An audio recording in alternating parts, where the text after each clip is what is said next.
High, আমি Madhu. Welcome to our channel sister iron blog station. দিনটা ছিল 18ই অক্টোবর, মানে ব্রাইড টুবির পরের দিন। ওই দিন আমাদের সকালবেলায় ফার্স্ট ডেস্টিনেশন ছিল কালীঘাটের মন্দির। সুমনার অনেকদিনে যাওয়ার ইচ্ছে ছিল, তাই সকালবেলায় প্রথমে আমরা নকুলেশ্বর বাবার ওখানে প্রণাম করে ধীরে ধীরে এগোচ্ছিলাম কালীঘাট মন্দিরের দিকে। কালীঘাট মন্দিরের ওখানে গিয়ে রাধিকা ভান্ডার থেকে মিষ্টি নিয়ে আমরা ভেতরে গেলাম। যদিও বা এখানে ভিডিও করা অ্যালাউ নয়, তবুও করেছিলাম। যাই হোক, তারপর আমরা বাইরে এসে বাকি শিব মন্দিরগুলো, রাধাকৃষ্ণের মন্দির, ওগুলোতে পরিদর্শন করে প্রণাম করে আমরা তিনজন মিলে আবার কালীঘাটের রুমের দিকে ফিরে গেলাম। ওই দিন আমাদের একটা বড় কাজ ছিল সুমনাকে আইবুড়ো ভাত খাওয়ানো, কিন্তু ও জানতো যে আমরা তিনজন মিলে সেজেগুজে শাড়ি পরে ফটোশুট করতে যাব।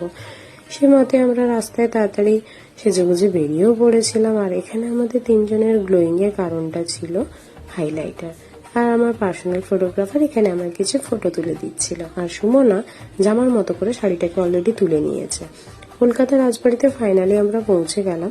ওনাদেরকে অলরেডি বলা ছিল আমরা একজনকে আইবুড়ো ভাত খাওয়াবো। বৈঠকখানায় প্রথমে বসেছিলাম, কিন্তু শাড়ি পরে বসতে প্রবলেম হবে, তাই আমরা উপরে আবার বসেছিলাম। ওখানে পৌঁছানোর পর আমরা সুমনার জন্য একটা থালি অর্ডার করেছিলাম। ওটা বিভিন্ন রেঞ্জের হতে পারে, আপনারা আপনাদের মতো অর্ডার করতে পারেন। দেন ওখানে গিয়ে আমরা বাকি অ্যারেঞ্জমেন্ট ওনারাই করেছিল, যেমন এই ফুল, প্রদীপ, গাছকৌটো দিয়ে সুন্দর করে সাজিয়ে দেওয়া।